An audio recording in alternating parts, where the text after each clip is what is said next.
Okay, it's been sitting there quite a while cooling off. So it's still plenty warm on one side. Not too bad.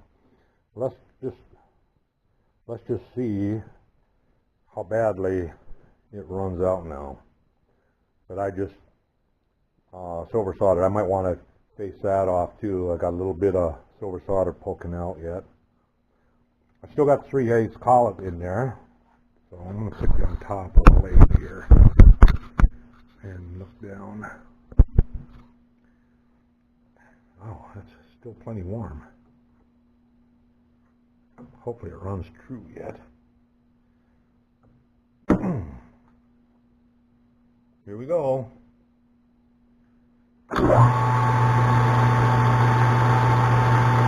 Looks pretty good to me.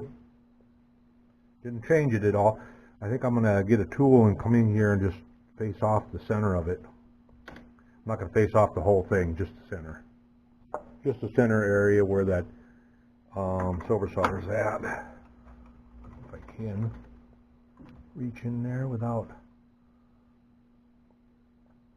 Right there. And I think I'm going to slow down. Go to C3. I'm just going to take a light cut there in the center of it.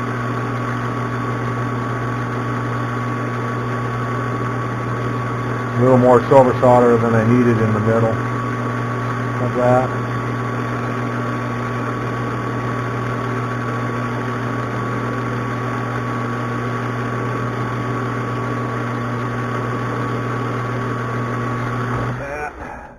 Looks pretty good.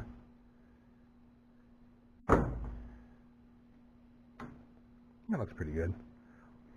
But that's ain't gonna come out of there now. Alright, so that means that I can actually put that in here. Be able to put that in here.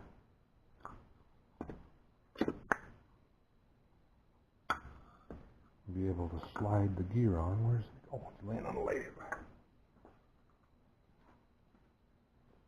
Slide that gear in there. Let's put the cam gear in place first. Okay.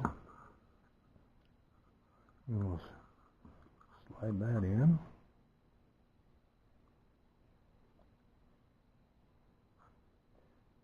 Flush and screwdriver.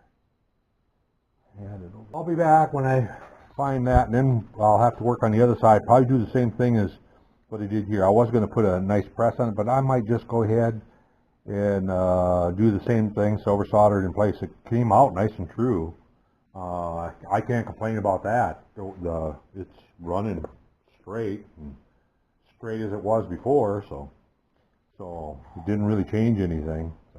So I'm going to go ahead and turn up and figure out the length of the shaft that I need over here, because on this side there's going to be a housing around this, and then there's going to be a belt sprocket here, and then the belt sprocket's going to go back to like a jump shaft for the Kickstarter. So I just want to figure out what length I'm going to need here. I haven't figured that out at all yet. And then from there I know the length I need for this,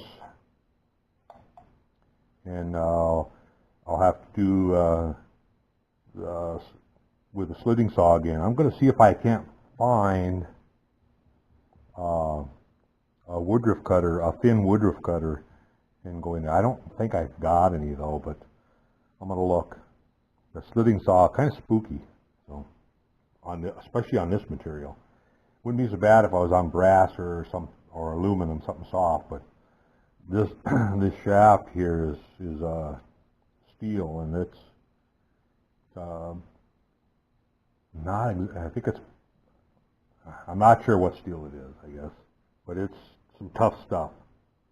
And cuts almost like stainless, so Anyway, I'm going to find a screwdriver and tighten that gear up and see how that runs in there, and then I'm going to work on the other shaft, and I get that other shaft silver soldered into that flywheel. I'll be back.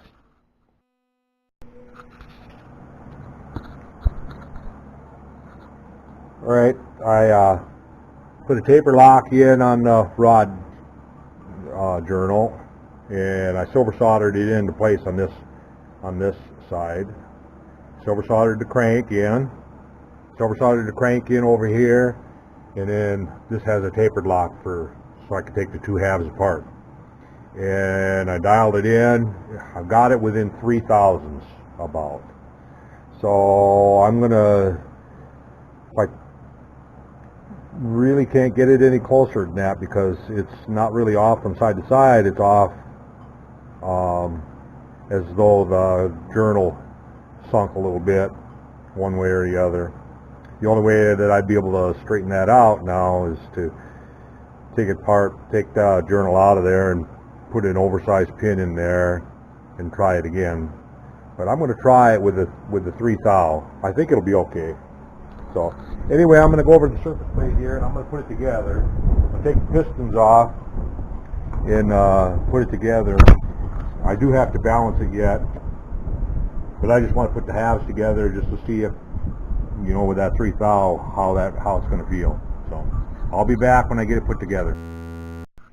Okay, I got it stuck together just kind of temporarily. I put 3 screws holding it together, but it turns over pretty nice. It'll be fine. I should put that gear on once. See how that. Put the cam gear in place once. And I need a screwdriver to tighten that up. Tighten that cam lock up. Or taper lock, I should say. It's not a cam lock. I think I got it tight enough.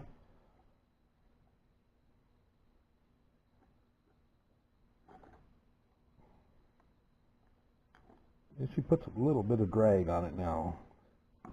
It's still slipping too. Yet.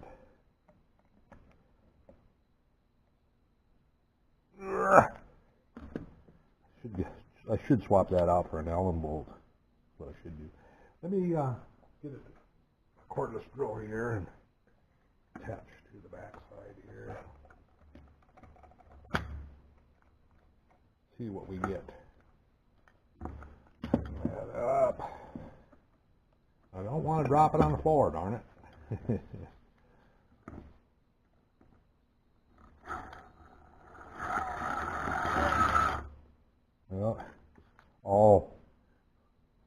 Well, that shouldn't have.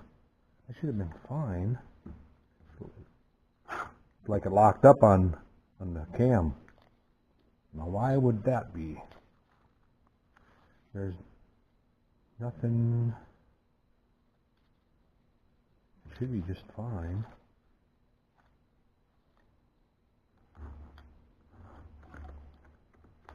Pull that out once. If I can. Take this taper lock loose. There we go. Unless I had some gunk on the gear or something.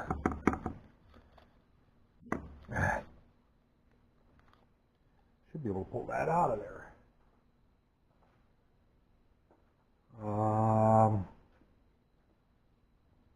I had it in there before and spun that around. It felt fine. I'm looking for my pliers to grab a hold of that, yank it out of there if I can.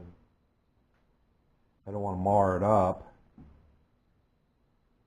Well, I'll try it with the pliers.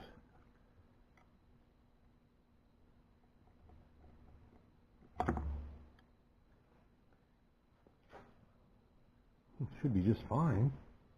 I don't know why it would have done that, unless, no, there's nothing. I was thinking maybe it hit back here. There is a mark right there.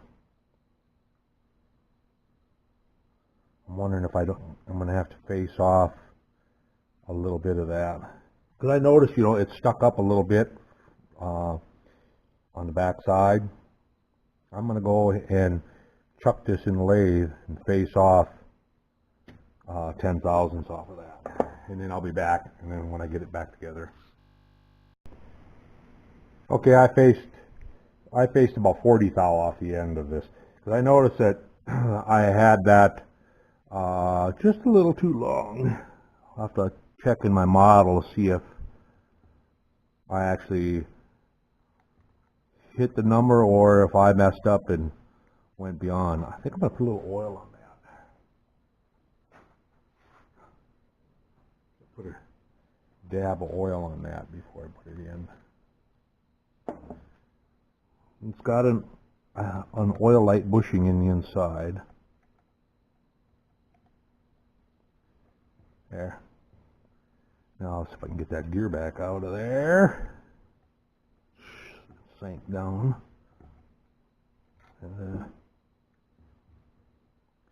Let's see, what can I pick that out of there with?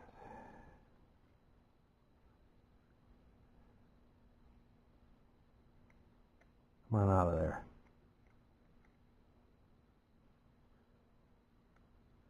I don't want you in that far.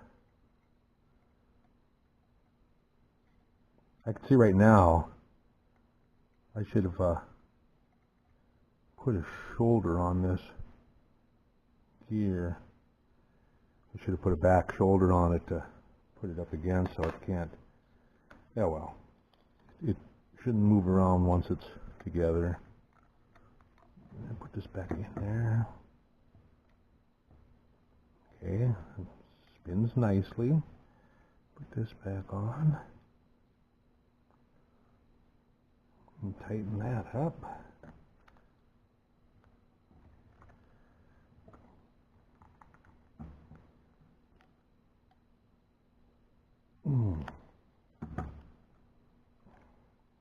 About as tight as I can get it without. All right.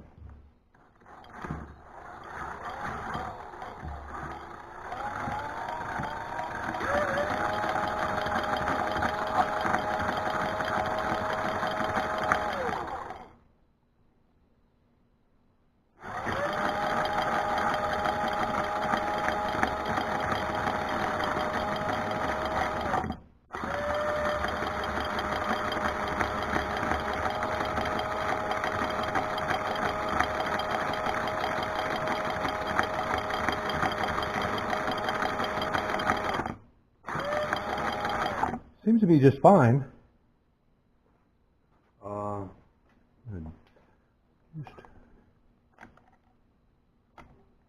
Actually, I'm going to dab a little oil in there too.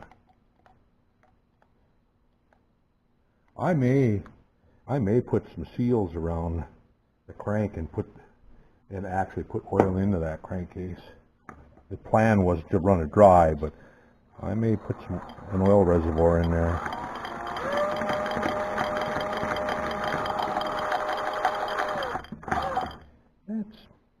It spins okay. Take that off there.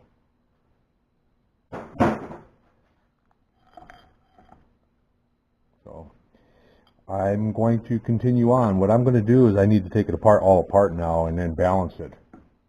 I'll put the pistons on. What I want to do is make a balancing jig, a little jig. I dug out some small bearings here that I salvaged out of a hard drive. And what I was going to do is going to make two blocks.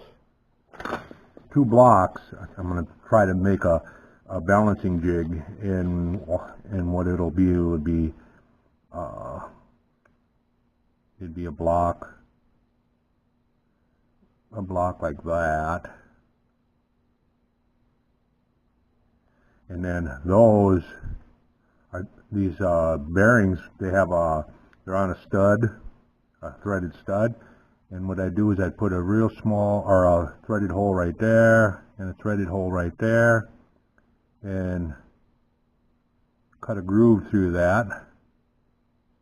through that block, and then the bearings would go right there and right there. And then when you come to balance something, you just lay it in here. And you don't have to worry about it, anything being level or anything else. It's strictly running on the bearings then, because the bearings will, actually the bearing would stick out this way, but that's what I'm thinking I'm going to do before I balance it. Is I'm going to go ahead, grab an aluminum block, and drill and tap holes in. Even if I don't use these bearings, even if I go with a bigger bearing, I can do the same thing. Just put a bolt through the bearing and bolt the bearing onto the block. So if you're looking straight at the end of it, it would look like this: a bearing there, and a bearing there with a bolt, and then whatever you're balancing here would be right here. You just put it on, but I think I've been wanting to do that anyway. I wanted one once before for something. I wanted to balance, and I didn't take time to make it. I think I'm going to take time and make that.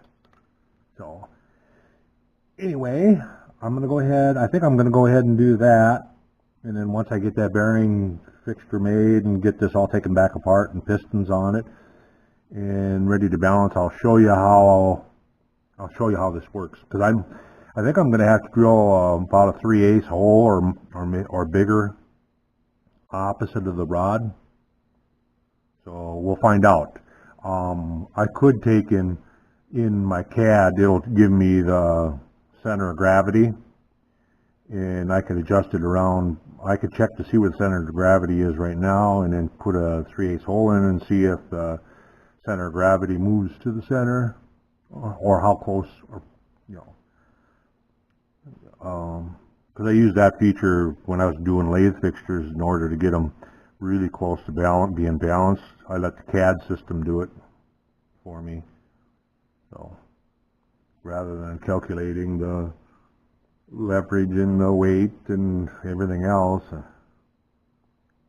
So anyway, enough yakking, and let's get to it. I'm gonna go and get a block, and we're gonna mount these in the block in 2 different blocks, and we'll be back to do some balancing, I hope. Later.